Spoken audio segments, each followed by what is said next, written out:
Hi everyone, it's Randy from Dreaming Bohemian, and today, as you can see on my desk here, I'm coming on because I had several requests to talk more about what I talked about in one of my jelly printing sessions, which was filling in these negative spaces for the jelly prints where I did my faux botanical printing or eco dye faux eco dye. So what I did in that video was I used actual leaves and some ferns and things that I picked out of my yard. I laid them down after I put some paint on my jelly plate, and then I put the piece of paper over it. And when you lift that piece of paper up, this is what you get, because the leaves mask these areas which are the negative space on the paper. I had a lot of ideas about how I wanted mine to look to be able to use these prints. And so what I came up with was painting the leaves, the inside of the negative space, with some watercolors. And I didn't really care what watercolor I was using. Some of these I chose just for the colors. I was just experimenting to see what worked best. This is more of an experimental page here. I had some Japanese watercolors here, which are more opaque. They're more of a one layer technique, and they're meant to be used on rice paper, so I didn't like that very much, so I watered that down a lot, and then got these different color variations here, and then I just made sure that I watered it down from then on. But these watercolors that I have that I'm going to use today are Prima Art colors right here. So here's a Woodlands, and then I have this one, which is one of my favorites. It's the Pastel Dreams. And I have another palette, but I gave it to my sister when she was here visiting. She just left. And it was her favorite. And I'm trying to remember the name of it, but I'll put it down in the description box because obviously I don't have it here with me today. But I wanted you to see what I was using. And I'll link these down in the description box because they are nice. They're not professional watercolors, but they have beautiful colors. So the other thing that I used was some posca pens, and then just to outline the leaves I used a micron. If you don't like that bold outline, then you can go with something smaller, or you don't have to outline, but I think it really does make a big difference. I do like it and find it easier when I do the outlining first. When I try to do the outlining afterwards, it's harder to paint, I think. It's harder to stay in the lines for some reason. And then if you do go over whatever, you can go back and re-outline. But to me, it just helped me see better for the painting part.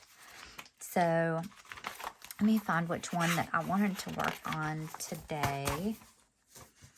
And I've already got my watercolor paints spritzed. You just use a little spritzer bottle, and I guess you could use, if you don't have watercolors, you could probably use some acrylic paint watered down, because that works well with water too, because it's water-based. I just happen to have these watercolors, and I know this is not watercolor paper, so don't give me any hate on that. For some reason, it doesn't warp the paper too bad when you're working on it, because the paint is on the back side as well, and then it's on here. So I find that helps it a little bit, because you know when paper gets wet, it just kind of warps in places and you can't really control it. So here's one that I've already outlined, and you can see I got a little happy there on one of them, and I went ahead and marked on the inside, but I don't normally do that, and I stopped after I did that. Sometimes I just kind of get into a groove, and I'm not thinking about what I'm doing, because this is so therapeutic. But I just outline as closely as I can to the white space of the leaf, and then I'll put additional details on the edges, some little jagged edges, just to make it look more realistic. Or you don't have to do that. Either way is fine. So I know it's a little hard to see, but you can see a little bit what I did there. Stay right there on the edges of it. And if you don't, it's not that big of a deal. You can paint over it. It's not a huge deal. So this is the one that I'm going to paint today. I've got a couple paintbrushes over here. I'll link what I've been using in the description box. I bought several paintbrushes and paintbrush sets from Amazon and kind of tried them out. I like the smaller versions. And this one that I'm using here, I think that's a Susan Allard. And so they don't have those at Amazon, so I can't link those, but I'll link the other ones that I like. I'm starting out with some Paradise Blue in the paint set at the top. And even though the background is blue, I thought it would be a really pretty combination to do that Paradise Blue on this leaf. It's lighter in color, and it just goes on so nicely. These paints are really nice. When they dry, they have a wonderful sheer quality to them. And the more paint that you put on your paintbrush, the more opaque it gets. And so you could layer these up as well. This is really very therapeutic, just like the outlining. I feel like I'm kind of coloring in an adult coloring book, like you get at Michael's or whatever. It's like you're making your own. It's just really, really nice to do. So if you need a stress relief, this is a good activity for that. So I'm just going along, and the more water that you add to your brush, the more watery, obviously, the color is, and the more paint you have and the less water, the darker the color will be.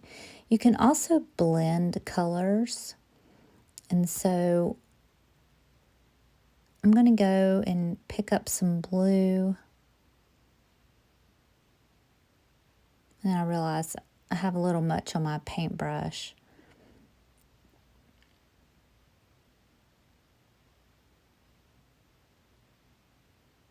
And just keep filling in that leaf with that beautiful color.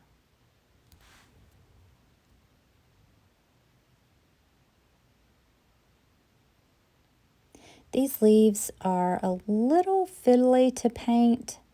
I mean, just leave it up to me, to pick something that has a lot of grooves in it and is smaller, but it was still fun to do.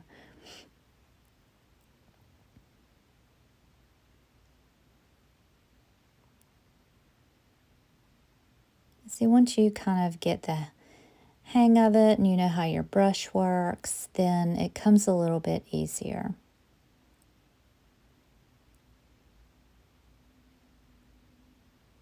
You can see that leaf is a little bit darker.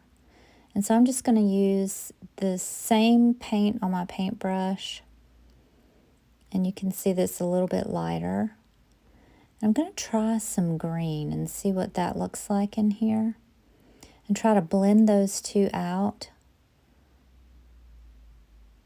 That green is so pretty. And I'm going to go back into the blue and then continue out at the edge of that leaf. Watercolor is really cool. When you add water and then put paint onto the water, it just kind of spreads out wherever the water is. It's a really neat effect. I've been kind of scared of watercolors, but recently I took a watercolor class, just an online class while I was on vacation, and I really enjoyed it a lot. And there was even some sketching involved, and that was kind of intimidating, but I I did it, and I'm really glad that I did, because it kind of empowered me to want to use these watercolors further. And I thought they would be so pretty on these Gelli prints, because the acrylic paint on the background gives it such a different effect than the watercolors. It's just really, really nice. I think I'm going to try some green down here, since I put some green at the top, and blend that in. And it takes the paint a little bit to dry because of the amount of water that you use. And so these are changeable. So when it's wet and you add that color on, it just morphs into the other color.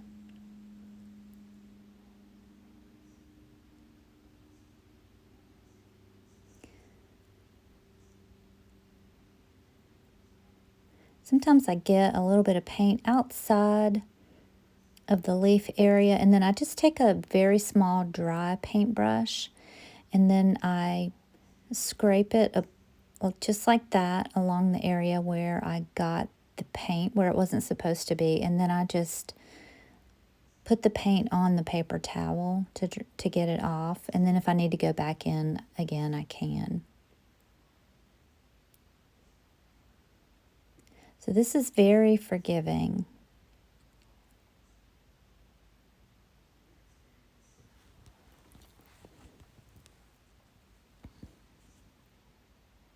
It takes a while to finish painting and decide what colors you want to use and decide what variations you're going to use.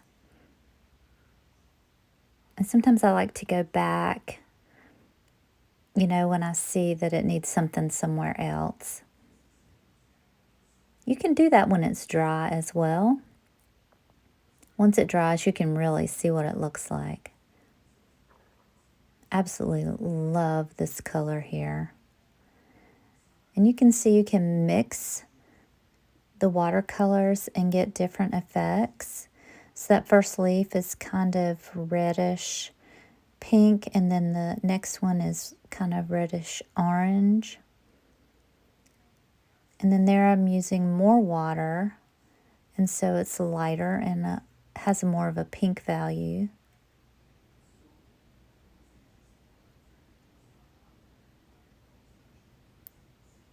I don't want it to look like it's, a coloring book. And so I want the color to have some dimension to it, is why I'm changing up the colors like that. I just think it turns out really pretty when you do that.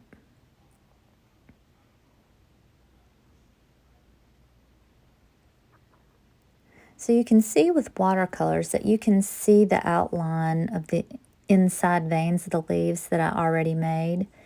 So some of the watercolors are darker and you wouldn't be able to see that as much, but with this color that I used, you can. And I specifically used that color so that you could see through and be able to see those lines that I already did for the veins. For the stems, I just used a mixture of some browns. And here I'm using a really deep green for these little leaves.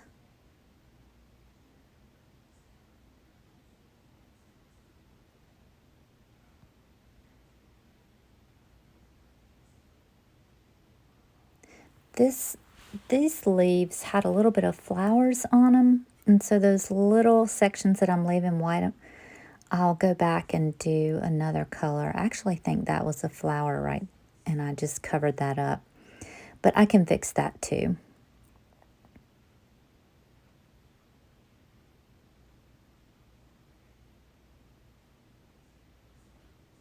If you get some other color on your lighter color watercolors in the pan, you can just take some water and a paintbrush and you can just scrape it off. And it comes right off.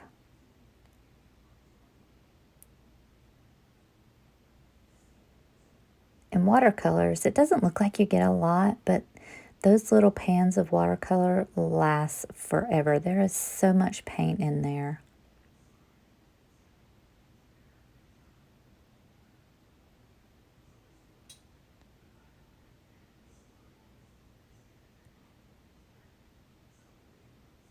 So I decided on purple for this leaf.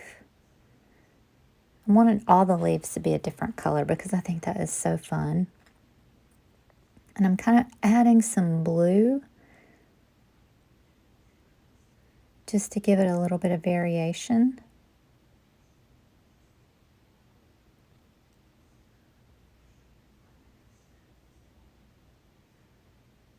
I don't know why I always think a maple leaf has to be orange and yellow.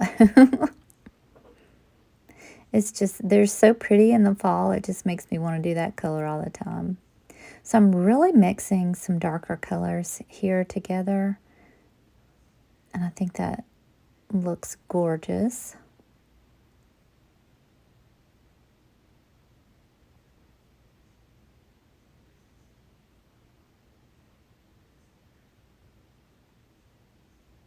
The color in these watercolor sets are just so pretty.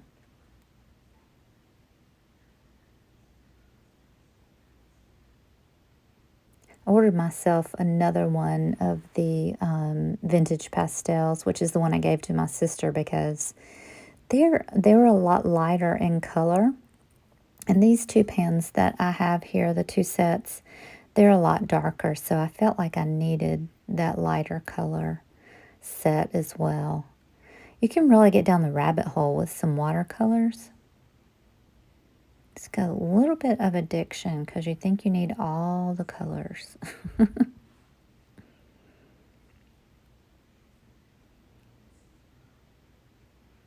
So I'm just going to finish up the stems here and some little details. And then we're going to have to let this dry for the next step.